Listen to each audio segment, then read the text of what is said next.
Hey guys, Brendan here from Airsoft K19. Got another Airsoft gun review. This is another gun I got in a trade, and like I said from my most previous one, I am trying to expand my audience from the advanced, beginner, intermediate, and all that kind of stuff, and anywhere in between. So for my last review, I did a review on the Elite Force M4A1 that you can pick up from Academy or anywhere like that for about 170 bucks. I haven't really researched the price on this one yet. I think it's like under 200, I think. I'm not too sure. But this is the Classic Army Scar Sportline. So this is the CQB version. So I didn't do anything internally to the gun just yet. I kind of want to, well, I was planning on the trade that I did for this and the M4, that I'll just resell it, you know, review it, shoot it, resell it. But I'm reselling the M4 and all that kind of stuff. But I'm actually wanting to keep this. I took it when I said that my friend used the M4 last Sunday. I was using this one, and I gotta say I really do like it. So I'm gonna go into somewhat kind of detail on this gun. But anyway, this is how your gun's gonna look out of the box, except for I didn't really like the rear foldable or collapsible sight. It was a little hard to see out of. So I put this KWA M4 sight on there, and it lines up perfectly. I also put a vertical grip and a Mad Bull black side suppressor. So I think with that mix, it looks very, very nice. So I'm just going to go over some of the brief, maybe like obvious stuff first. Starting from the back, it does have 3 positions. I like to say it kind of only has one because since the battery is right here, all the wires are up in here, and like it's only good for the very furthest position, maybe the middle position, but I would recommend just putting it all the way out. It's not like it's a huge gun or nothing, so I think all the way out is good for just about any player. A lot of people held this last Sunday, like kids to adults and everyone, with the stock at this position, and they said it was really comfortable. This is a foldable stock as well, and just clicks into place, doesn't move out until you want it to. You see the wires right here, not a big deal. It hasn't bothered me too much, and you just put it back like that. Oops. And you can raise this right here, just to there and there, just 2 different positions. If you're using iron sights, the one at the very bottom is perfect, and if it were scoped or like a red dot scope that's a little bit higher, you can raise it and it would be perfect. So if you're just using the stock iron sights or just plain iron sights, that should do it. So let me think what else here. That should be enough for the stock. I have not put the battery in yet. I will show you how to do that in just a second, but I'm gonna have to repoint the camera. That's one little con, putting the battery in, but then I thought about where else could they have put the battery. I really don't know, so I guess that's the only way. It has quite a few rails, as you can see. All of this is a rail. I believe this is a plastic rail though, so just don't put any very, very heavy scopes or anything like that. It does have a little or some shorter rails on the sides here. These are, I believe, made out of metal. Maybe not, maybe plastic. I'm going to try to see. They are cold, so yeah, these are for sure metal actually. So 2 shorter ones on the side and a little bit longer one right here, which is made out of metal. So 3 rails right here, metal, and the main one plastic. So hasn't really bothered me yet. This is very, very sturdy and gets the job done and all that good stuff. So this does have safe, semi-automatic, and full auto. The switch is ambidextrous, so that's nice. The charging handle right here is really nice. Sometimes you gotta tighten the knob right here because it can get loose and then it'll fall right off. So just make sure you keep that tight. So when you pull this back, it goes all the way up, revealing the gearbox and the hop up. The gearbox is like blue, which looks different, and pretty nice. It has a spring in there, shoot it right back, really nice. So what else? So I'm just gonna go over some external stuff. You can disassemble this by unscrewing a few things here and whatnot. There's plenty of YouTube videos, and You could split the 2 receivers and upgrade the barrel, which is probably the only upgrade I'll do to this later. I'm not in a rush to upgrade it. So I'm just going to go over kind of like a skirmish report. So I did use this just about a week ago, last Sunday. Right now I think it's like Thursday. So I used this last Sunday and completely stock. I think you could find this anywhere from like 100, I forgot, like 80. But the person I traded it with said where the fields that he goes to, it had a price tag of $210. But I think you could pick it up online for about 180. So I'm going to call it a $200 gun just to sum it up, or under $200, just like the Elite Force. For just about under $200, this gun is amazing. It really is. I've shot a $200 Aftermath, which was utter crap. And the Elite Force is weird because like externally it seems like it's a cheaper gun, but it shoots really well. This thing shoots really well, but it really does feel externally solid. The lower receiver is kind of like a polymer, while the upper receiver, the entire upper receiver, I believe, it might be metal, maybe not. I'm not too sure. It's really hard to tell with this kind of gun. It does have nice weight. It's not as light as the M4, but it has some hefty weight, but it's not enough to drag you down. It's just enough to let you know the quality of the gun. So if I didn't know the company of this gun, if I didn't know anything about it, I would hold it and I would think it's probably like a $300 gun or $250 at least. So I think it is a bargain for the price. So you put 0.25 gram BBs, that's what I was using. And in this thing, usually with full auto guns, you keep it on semi-automatic and it's fairly consistent. You put it on full auto and it's consistent about 60 feet and then it just starts scattering. But this thing really shoots perfect lines of BBs, especially if you get that hop-up set up. The hop-up works actually extremely well. And this is the same story with the M4. It's not that like wheel right here, it's just that one little rotation that goes downwards for more hop-up and upwards for less, or to turn it off. So those were the first 2 guns I've seen that on. Someone said that means it's a version 4 gearbox. I'm not too sure about all the gearbox stuff and whatnot. Looks like a version 2 with a different hop-up, that's all I know. So the front sight can fold. Same with the rear sight. Like I said, I took that off. You can put anything you want on there, from scopes or whatever, since these things could just easily get out your way. So I think that's pretty cool. It has 14mm counterclockwise threads. There's mag release on both sides. There we go. This is the mag it comes with. It's just, this is metal, thankfully. It says Classic Armory on the bottom. I believe it's a 300 round high cap. And no problems as far as feedings. It's working really well. So the only con really is putting the battery in. It's kind of a pain in the butt, but you do get used to it. I would hate to do that during a game or whatever. I'm using a standard 8.4 volt battery and it's getting the job done. So I'm trying to see if I left anything out here externally.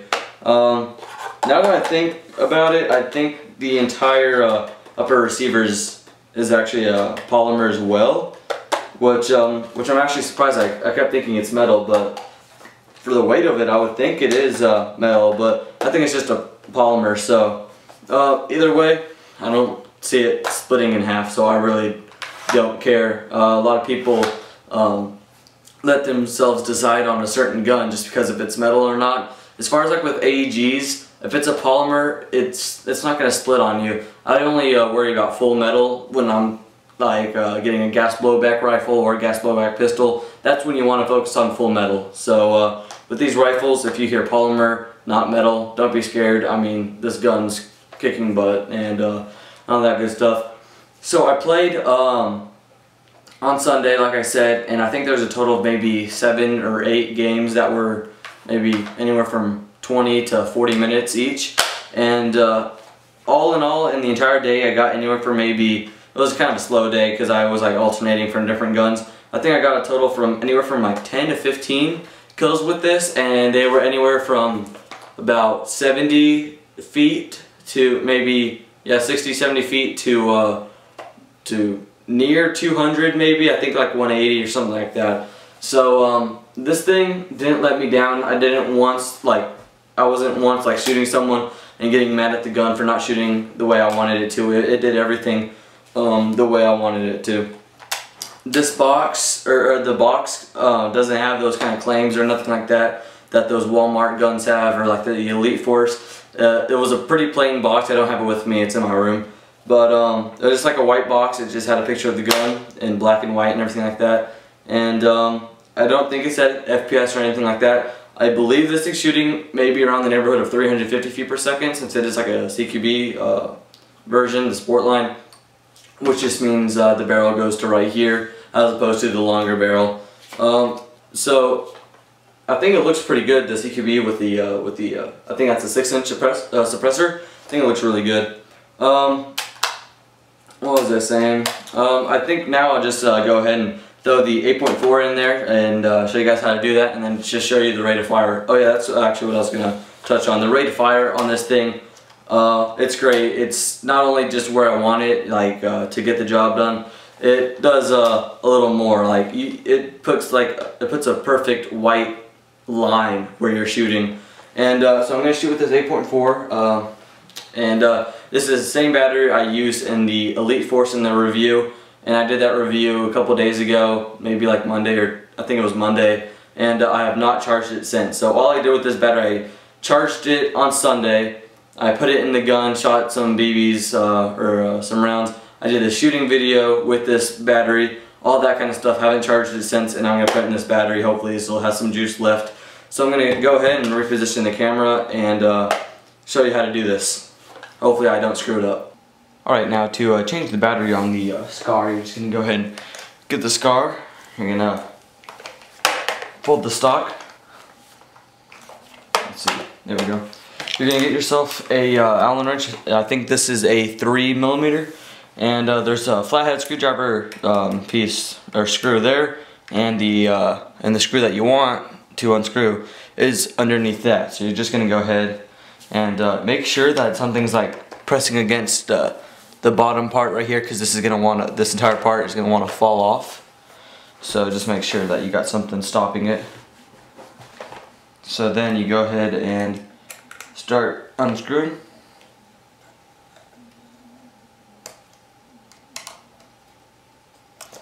And once you get it pretty loose, just hold on to the bottom of it.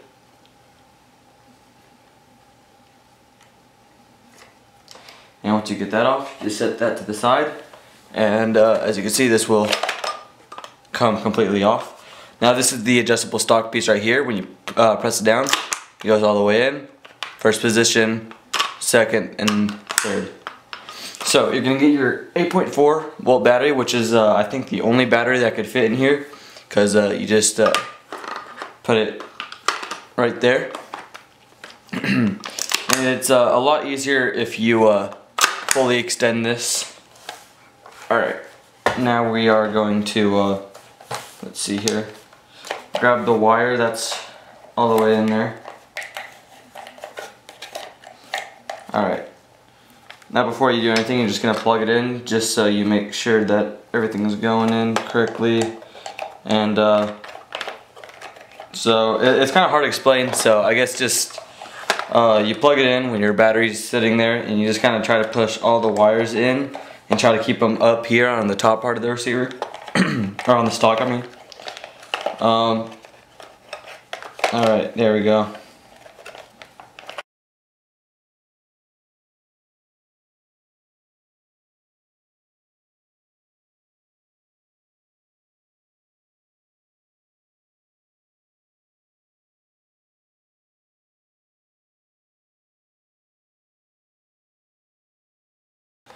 There we go. So now it's starting to tighten up a little bit, and so once you have that, your battery's in, and it will no longer want to fall off right here. So once you have that, you can extend the stock back out, and you've replaced the battery. Just make sure that the screw will tighten and everything like that. So now we're just going to go ahead and give you a rate of fire and trigger response test. Alright, so we got the battery put in the stock, and like I said, this is the 8.4 that was charged Sunday, and today is Thursday, and I shot some blanks on my last review and shot a full high cap for the shooting video, and then it's just been sitting around and I haven't shot it since. So hopefully it still has enough juice just to give you an idea of how quick the trigger response is, or more importantly the fire rate on this.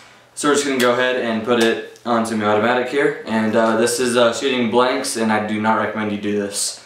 But anyway, this should give you the idea. So semi-automatic first.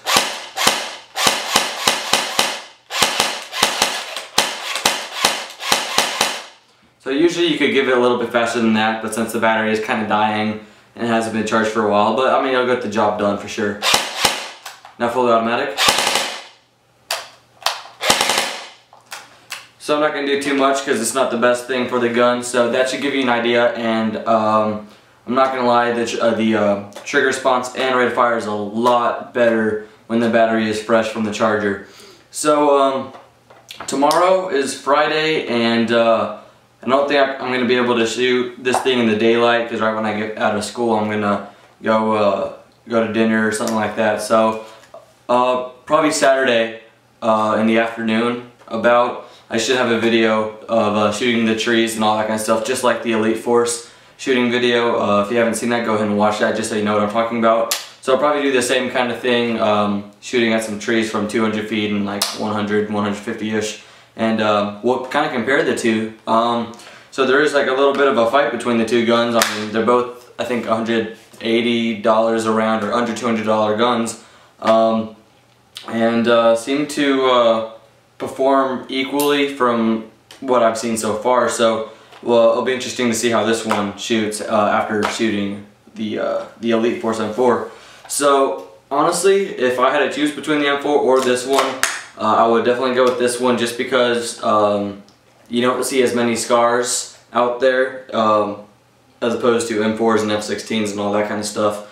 And it has all the benefits of being an M4, being M4 mag, barrel, gearbox, all that kind of stuff. So as far as upgrades, you have the same as the M4, which is like the only reason I would upgrade, or I mean recommend a M4, is because of all the upgrades. Since they're so common, it seems like it would be the downside to it because they're so common, but it could be a pro because of everyone out there knowing all the parts to M4s and all that kind of stuff.